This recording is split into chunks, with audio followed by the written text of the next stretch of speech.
Vladimir Vladimirovich Putin, take me to war. But the real war has done the incredible, it has sobered up the Russians. The chauvinist hangover has evaporated from almost everyone, even the Kremlin geostrategists. The appetite for capturing Ukraine and demonstrating real decommunization to the Ukrainians has shrunk like a dollar in a Kirkus fantasy. Do you want decommunization? Well, that suits us just fine. Ordinary orcs, Z-patriots and propagandists have started shouting in chorus that the SVO must be finished before they are all finished. The special military operation must be finished as soon as possible, not in the sense of retreating. And that's not it. It must be finished quickly. No need to say, we haven't started yet, that's it, it's time to finish.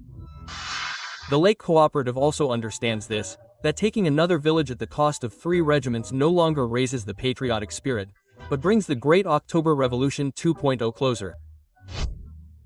But we have huge losses, we have massive assaults, we are throwing a lot of people like Ernest and Goodbin at zeroing out.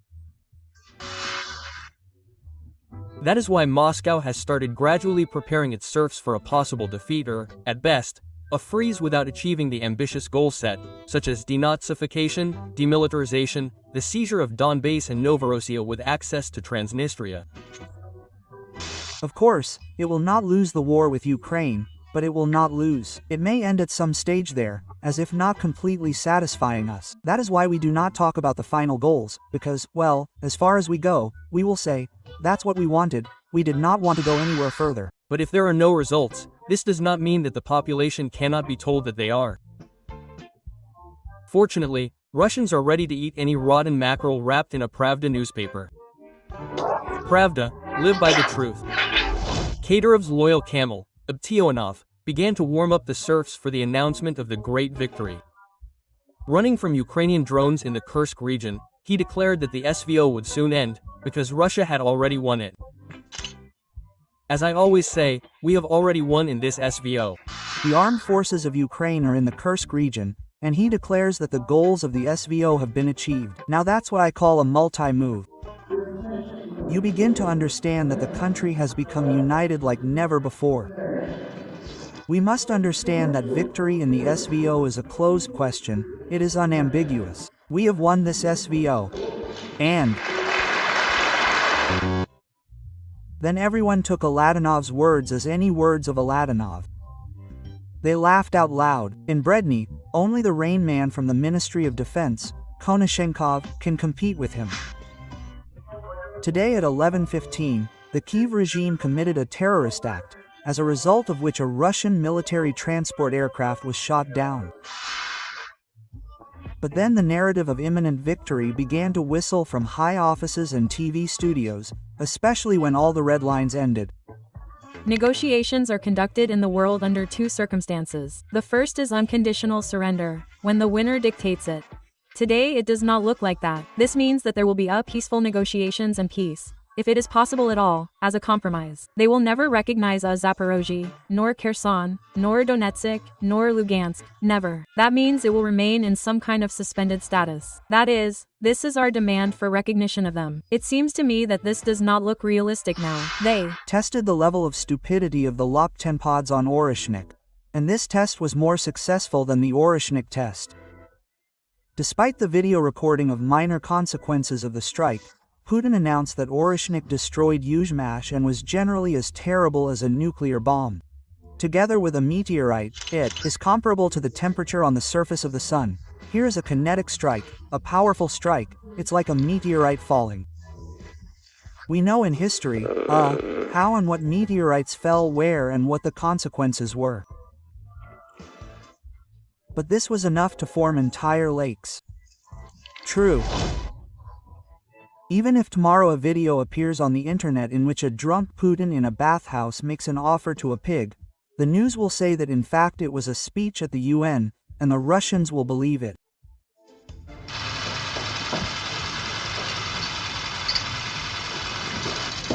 The Syrian disgrace has become an ideal testing ground for propaganda. Immediately after Assad's escape and the complete defeat of the pro-Russian forces, Soloviev went live and pompously announced that Russia had achieved all its goals in Syria, defeated everyone, therefore it itself voluntarily leaves. And our military completed the task set before them, ensured victory. But the fruits of this victory should have been disposed of by the Syrian people and the Syrian leadership. It is interesting that the nephew, whom the rebels hanged not far from the Russian military base, believes that all the goals have been achieved, and this is a victory. This is some kind of disgrace. The other day, the head of foreign intelligence Naryshkin crawled out of oblivion and also squealed about victory. But this is the same snusmumrik who mumbled to Putin before the full-scale invasion. Are you suggesting that we start the negotiation process? No, I either accept or reject sovereignty in the Republic. And come on, speak up, speak frankly. I will support the proposal. And now, after the glass-cleaning decanter, Naryshkin has grown bolder and revealed a military secret that no one had guessed about. It turns out that Russia is close to achieving the goals of the SVO. What the hell are you talking about? Well, you understand, no matter how this war ends, the Kremlin propaganda will announce a great victory. The victory on TV will be of such a scale that the Russians did not even dream of. Ukrainian troops in the Kursk region are a huge success. After all, they could have been near Moscow, but only near Kursk. You see the problems yourself. We support the OKHMB. They were unable to completely capture the Donetsk and Luhansk regions. And there was no such goal. The goal was to destroy all the prisoners in Russia, but also the extra people. Of course. This infantry, you see, it already, so to speak, consists of people who are not considered particularly valuable. This is just manpower that is being expended. That is why they are coming here. That is why there is such a concept. You know, Maxim Gorkov in his time, yes, so to speak, it was used a lot in various philosophical and other things. Extra people, you see, since they are extra people, it means that these people can be paid off in a war in order to simply pull out the enemy in the best possible way. Odessa was not taken because it turned out that it was not a Russian city, but a Bandera one. Let's destroy it. Let's at least destroy it where these missiles come from. That transition is there, and we will make Odessa the capital. Yes, which we will save. No, we will not save Odessa, of course. Sorry. We will rebuild it later. It will be much easier that way.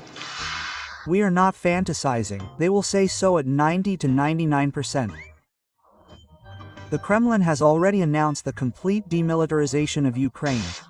Indeed, Ukraine was heavily militarized at the time of the initial military operation. And, as Putin said yesterday, one of the tasks was the demilitarization of Ukraine. In fact, this task has been largely accomplished. They are seriously saying that demilitarization consisted of destroying all Soviet equipment in Ukraine. And the fact that there are dozens of times more modern weapons, the army has grown fivefold, F-16s have appeared and our own serial production of long-range missiles and drones. This does not count. Our fundamental position is the following: a neutral, non-aligned, non-nuclear status for Ukraine, its demilitarization and denazification. The funniest thing is that they didn't even destroy the Soviet equipment. The Ukrainian armed forces continue to actively use MiGs, Soviet tanks and artillery. But who needs these facts if everyone wants to hear about victory? In the presidential administration, I believe that the outcome of the conflict should be seen in society as a victory. They recommended focusing on, in quotes, a calm majority, which will be happy with the achievement of the goal. The presidential administration recommended that vice governors, when working with the image of victory and public opinion regarding the participants in the military actions in Ukraine, focus on the calm majority. Here, the image of victory is also a very interesting formulation. That is, and those at the top understand that what will happen as a result, so to speak, they practically do not hide it. Well, in general, it will be necessary to explain that this is a victory. Do the Russians want peace? They want it very much. With all their little hearts and black souls. For this, they are ready to agree to any victory, even the most non-existent and most humiliating. We ask you to end this damned war. We lost everything. Our home, land, cars, farm. Peace, I emphasize once again, when it is done by two parties, it is always an agreement between the parties, and it is always a compromise. A compromise is you giving in to something. It never happens that I said this and you do it. They don't know anything. I would like to remind you that this video is created for entertainment purposes and contains elements of satire and irony. All facts and events are presented in a hyperbolized or exaggerated form to convey a comedic or dramatic effect. Our goal is not to mislead, but to highlight humor. Please take it with a smile.